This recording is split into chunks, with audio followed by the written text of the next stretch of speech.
This podcast is supported by listeners like you. We're grateful for your tax-deductible donation at newthoughtphilly.org or the link in the episode description. A practical prayer is a prayer that works. These discussions between Reverend Bill Marchioni and Carol Lawrence dive into the details of how it works and how to work it. Reverend Bill is a New Thought minister and the author of Practical Prayer for Real Results. Your new life begins with a new thought. Carol Lawrence is on a spiritual quest, finding the New Thought teaching after decades on the pulpit in 3 different traditional denominations. I've got some questions. Together, they're exploring the philosophy and activities that come together from many of the world's religions to create the practical spirituality that is New Thought.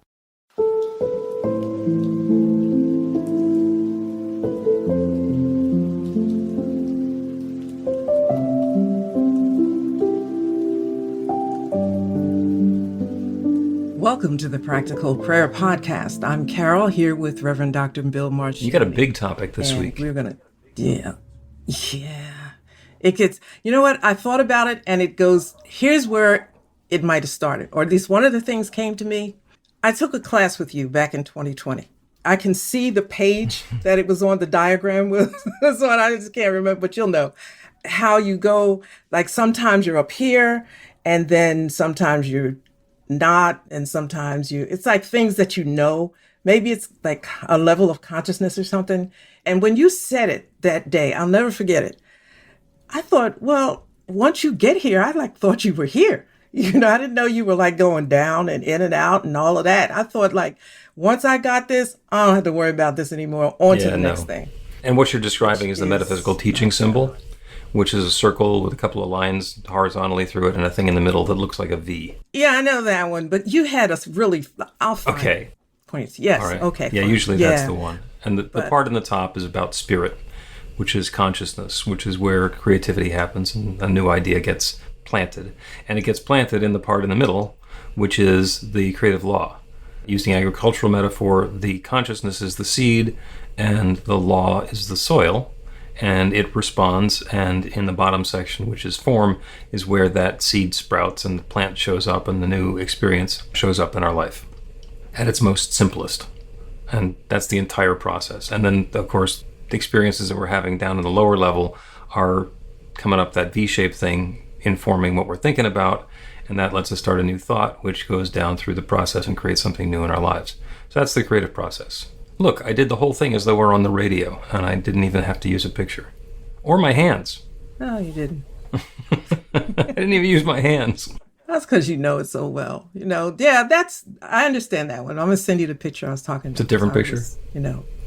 Okay. It is. Well, that's the one in my head, so. But it's very much like, it's the truth, I guess, of this journey. There are times when we're really on it, and we got it, and we understand some things, and then you wake up one day and it's not the same. You're not as, I wouldn't say secure in it, but you have questions that yesterday you wouldn't think you would have because you got it all. Like it just makes so much sense today, but then tomorrow I'm not as, high on it, whatever. That comes up a lot in this teaching and actually in this practice.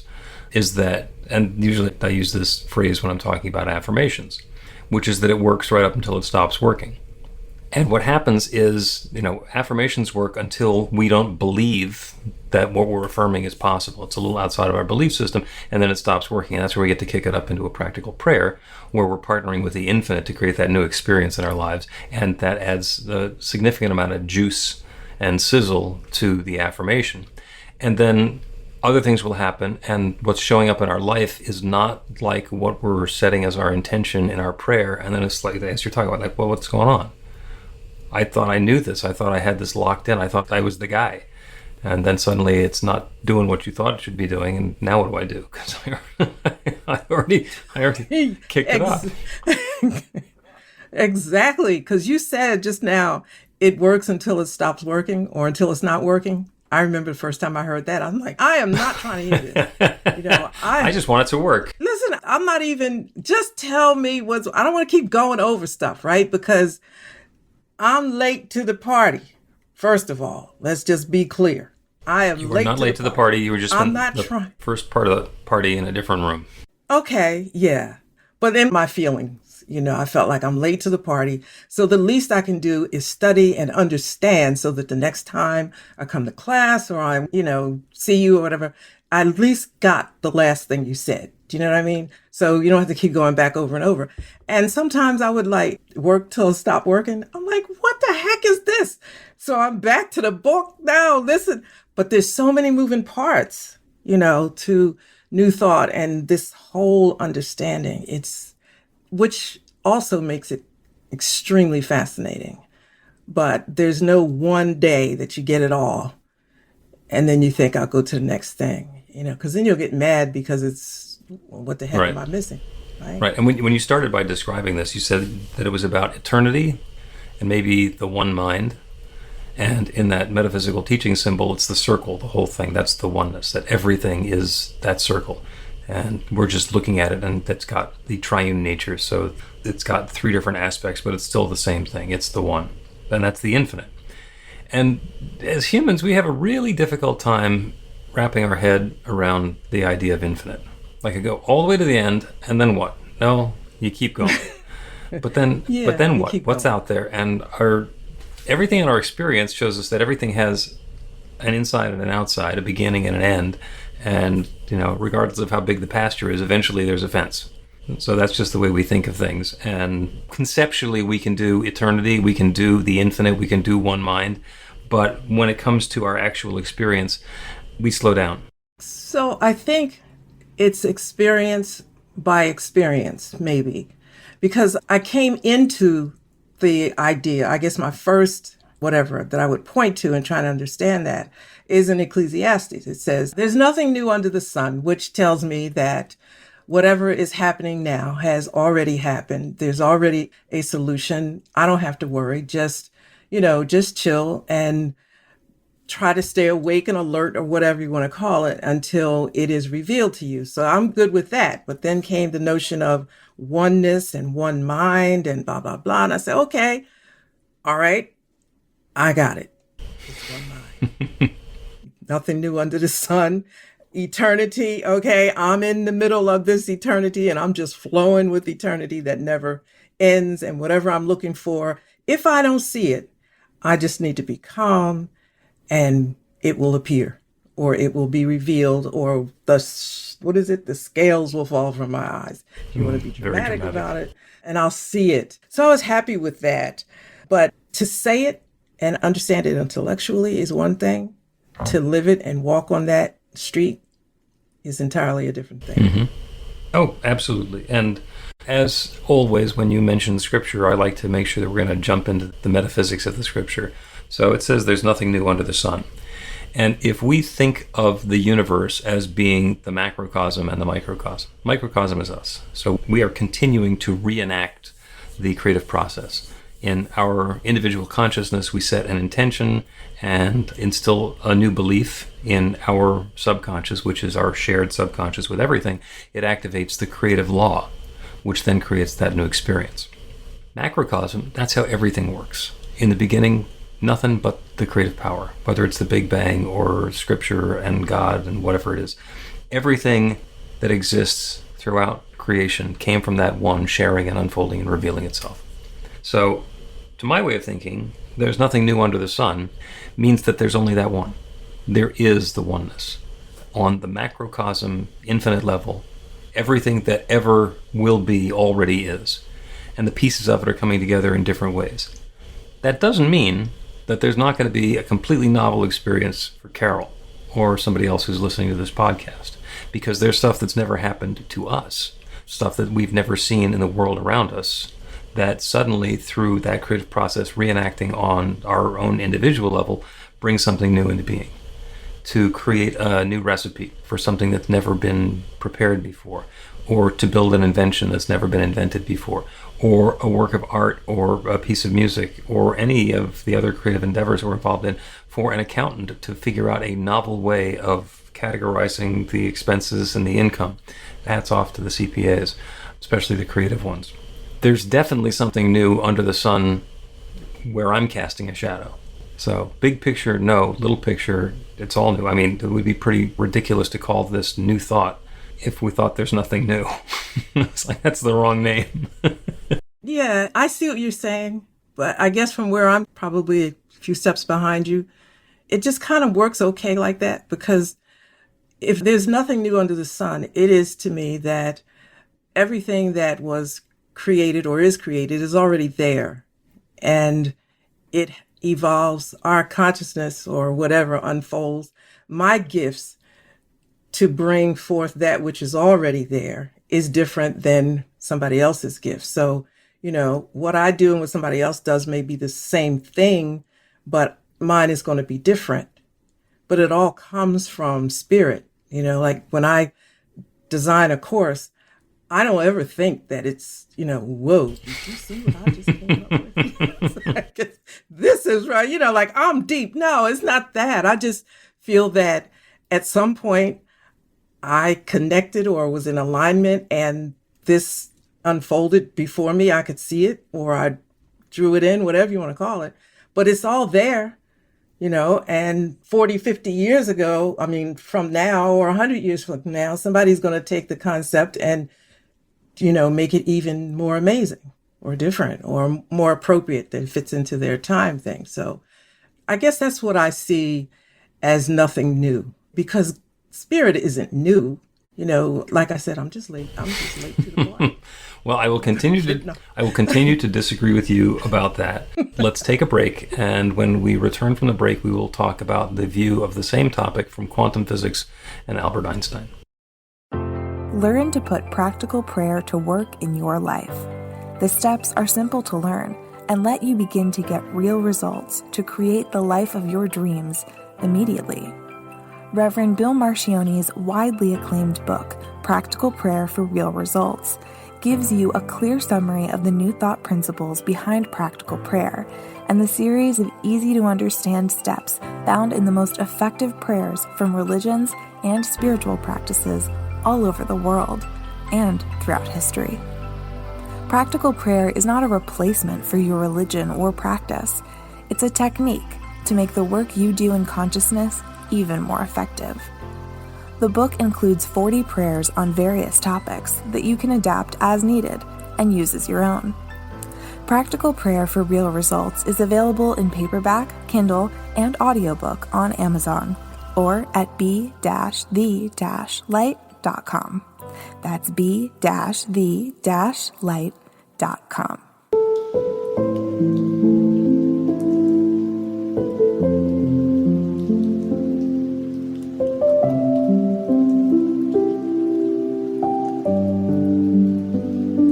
Welcome back to the Practical Prayer Podcast. I'm Carol, here with Reverend Dr. Bill Marcioni, and go for it. Quantum physics. And E equals mc squared. Everybody knows that was Albert Einstein.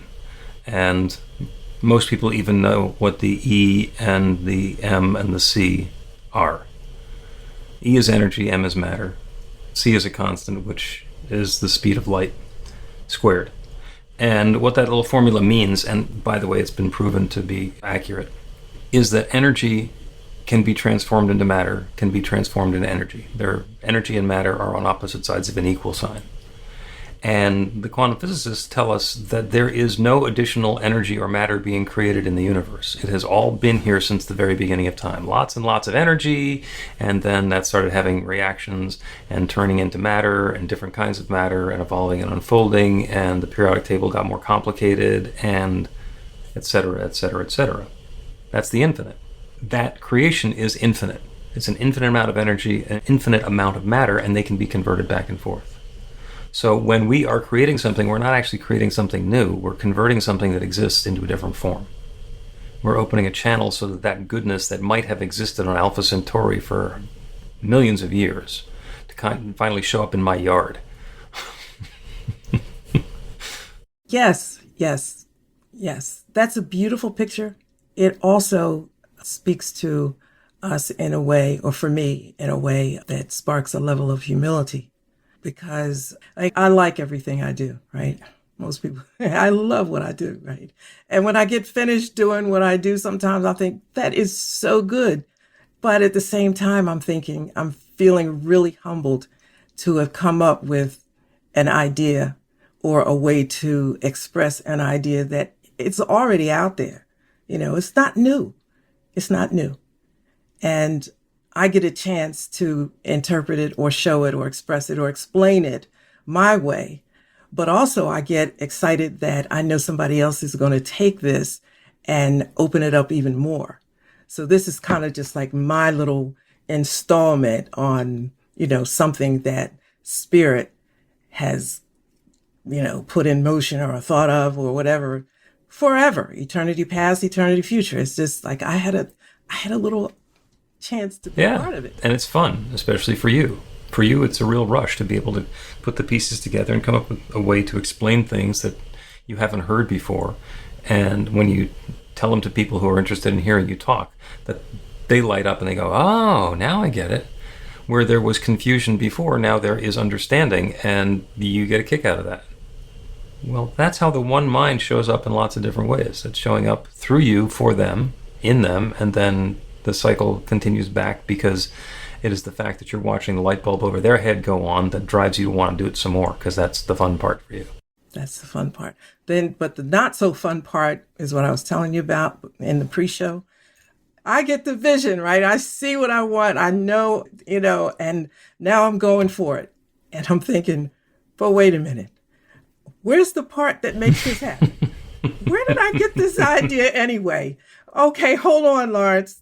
There's nothing new under the sun. Fine. Where is it? Right? And so then I'll go and I'll practice all my meditation and everything that you're supposed to do to make it work, and ain't nothing happened. But what just happened recently was that I threw my hands up and I said, look, I'm just going to have to change this whole thing because my clock is running out. I don't have as much time as I thought. I'm just for the project. You're not talking about life. Just talking about your. No, heavens, no. Just like, clearing that up for the people who are listening. No, I'm going to be here for a long time. But I know it because I got so much stuff to do. I ain't going to be going nowhere.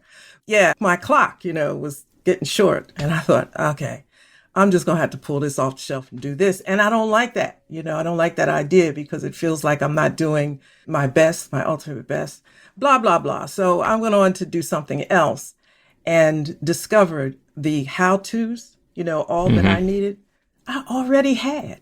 I just tossed it aside thinking that wasn't relevant. And it was absolutely, totally relevant. It can't possibly be this simple. It couldn't possibly be this simple. It couldn't be sitting there in front of me because then what would my skill is searching out little detailed things. And how would that use my skill? Well, that's even deeper than I thought. Like, I'm just saying it was right there. And all this time I'm saying, Spirit, show it to me. I know it's here. Show it to me. And then I'll go through a period where I'm really calm because I know that it's going to be there because it's right in front of me. That's my whole thing. I tell people, don't worry. You're going to see it. It's right there. But I didn't see it until right. And it wasn't like it wasn't there. It kept on showing itself to you. And you said, no, that couldn't be it.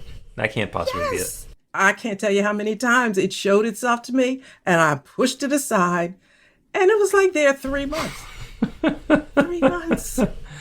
3 months. If I do it 3 months ago, if I paid attention to it 3 months ago, my back would not be against the wall like I feel like it is now. And so I thought, okay, this really isn't about this project. It's about me and the way I am going about things. Yeah. And for whatever reason, you weren't ready to take it in that direction yet. So even though it was sitting there right in front of you, you didn't see it right there. Yeah. It's like, how many times have you gone through your purse or your pockets or the dresser where you know that you put that card or those keys or the pen or whatever it was, and you look in there 6 times. You look in your handbag 6 times and it's not there. And you say, I should look in the handbag again. You say, no, I've already looked in there. And then you finally get around to it and you look in there, and the 7th time, there it is. Now, the universe has a sense of humor, but it does not have like the pickpocket sense of humor where it's actually going to slip your keys into the handbag after 6 looks. What'll happen is you'll finally notice, oh, they're right there. They're right there. That's a scotoma, something, I think I'm saying it right, where something is, you're not looking for it, so you don't see it, and then somebody else is standing right there that just appears. Like, I've heard the universe has a sense of humor. I don't particularly appreciate that because, like, don't be laughing at me while I'm frustrated. That's what it feels like. But the other side of it is it's because I'm frustrated and whatever that I'm not seeing. Well, the universe having a sense of humor is not about mocking you for not getting it. It's about encouraging you to lighten up a little bit, to not take it so seriously. It's like, it'll happen, it'll show up, you will find it when you need to find it, and the less urgency and control you have about it, the more likely it is that it's just serendipitously going to show up in front of you. You're telling my life story to everybody out there. Because I'm so ridiculously serious. I bore myself sometimes, really. I love it. Because I want something. I want this to happen. As soon as I finish this, I can have fun. But right now, this is what's on the table. And I'll be walking up and down the halls thinking, okay, it's right there. Take a deep breath, breathe 4 times, sit in the meditation, get it, because it's right there. It's like not hidden. So why the heck you can't see it, Lawrence? Well, and why is it that you think that once you get finished with this serious project, then you're going to get to go have some fun? When in fact, you have fun doing the serious projects. Okay. Yeah. That makes me even more bored. Thank you very much. That I'm having fun doing okay. I guess it's true. It's true. So we're going to take a break, and upon returning, we're going to do a prayer for serendipity. Get inspiration in an instant. God calls are the gentle and uplifting moment of truth to help you remember that the bright light of God's love is shining right now as you. It's your God Call with Reverend Bill. Start your 2-week free trial today, and you'll get a phone call 4 times a week from Reverend Bill with an uplifting half-minute message filled with insight, wisdom, story, and fun. Let your light shine. You can answer the call to listen to it live or let it go to voicemail so you can hear it later. After the free trial, your subscription is just $5.95 a month. The details are at godcall.org. God calls are disruptive, intentionally. Whenever you write something, put on a gold star. They take you away from your routine to remind you about the truth of who you really are. They come at random times between 8:15 a.m. and 6 p.m., so you won't be expecting them. And somehow, the message is exactly what you need to hear at the time. Magic is loose in the world. It's a moment of motivation in the middle of your day. Find out more and start your 2-week free trial now.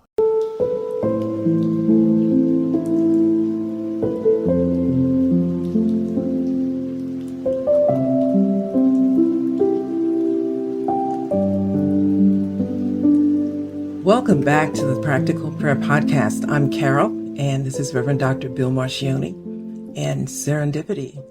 And we're going to do a prayer, and it's about serendipity. Now, that is not somebody named Sarah, who has a weird last name. Serendipity is what happens when we think we're doing one thing, and it winds up turning into something really magnificent in a completely different direction.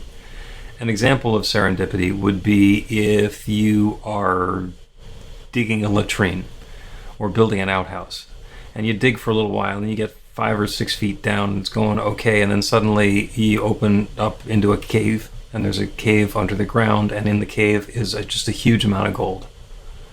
Well, you didn't go down there looking for gold. You went down there looking for a place to stash the poops, and suddenly there's gold. And serendipity is how it changes from one thing to another so instantaneously. So the prayer now is about serendipity showing up in our lives, individually for each of us and differently for all of us, because there is one infinite creative power that creates everything. We call it spirit or God or nature, the Big Bang or George or Big Sweetie, whatever it is that we call it, is that one which shares itself as and through and in all of its creation. Everything is that divine God love expressed in its own particular way. All the activities that we are involved in, all the substance and all the energy, all the thoughts, everything that exists about us is that one expressed in our own unique and particular way. So everything that we are is that divine presence particularized as each of us. And so as we go about our daily activities and we set our intentions for the good that we wish to have filling our lives, we let loose the thought that those things need to be connected. We let loose the thought that those need to be connected. I am not going to do this over here to get that result over there. Now, there might be some activities that are required of me, some involvement that I will have, some steps that I get to take. But we're turning it over to that infinite creative power. So as we get the idea for the tone and texture and flavor and nuance of that new experience, that new activity, that new whatever it is that we're bringing into life, as we set the intention, as we get the idea, the inspiration for that, we let loose the idea that we know how to do it, or we have to figure out how to do it. We need to understand exactly what the steps are, what the recipe is going to be, what the procedure is for bringing that into experience. And that's what we take into prayer. And we turn that intention over to that infinite creative power that creates everything. It goes beyond our understanding, our awareness, what we believe we can do ourselves, and invites that infinite creative power that creates everything to create this newness. And part of it happens through the natural unfolding of events, and part of it happens through the guidance that we get of what is the next perfect step for me to take. Sometimes something that's completely obvious. I know I need to do this now. And sometimes it seems like it's a complete distraction, and it's saying to dig a hole when we think that we should be looking for gold. And we follow that guidance, and we take the steps, and we open and allow. We surrender our attachment to how we think it's going to work, and open ourselves up to that great creative power.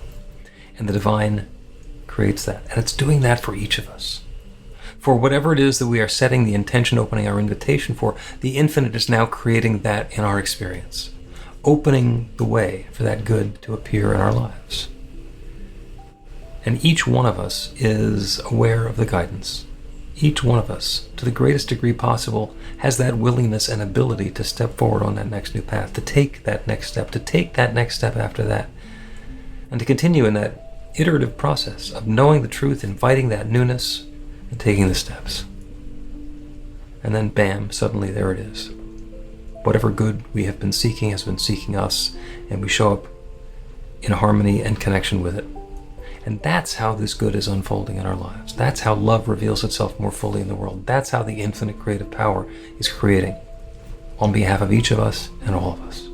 And I'm grateful for it. I'm grateful for the awareness of the process. I'm grateful for the way that this good is unfolding. I'm grateful to be able to speak this word and release it into that creative law, and to know without any question, doubt, hesitation whatsoever that that law is already responding. It's already saying yes. And so I let it be. And so it is.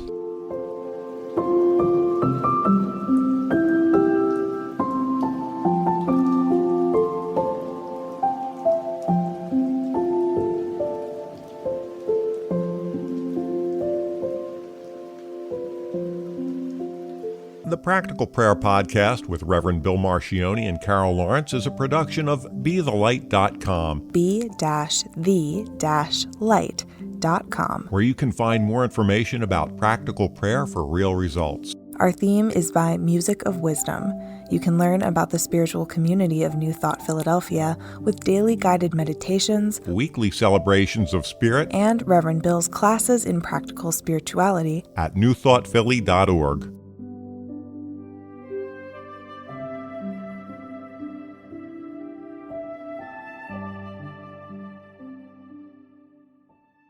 This podcast is supported by listeners like you. We're grateful for your tax-deductible donation at newthoughtphilly.org or the link in the episode description.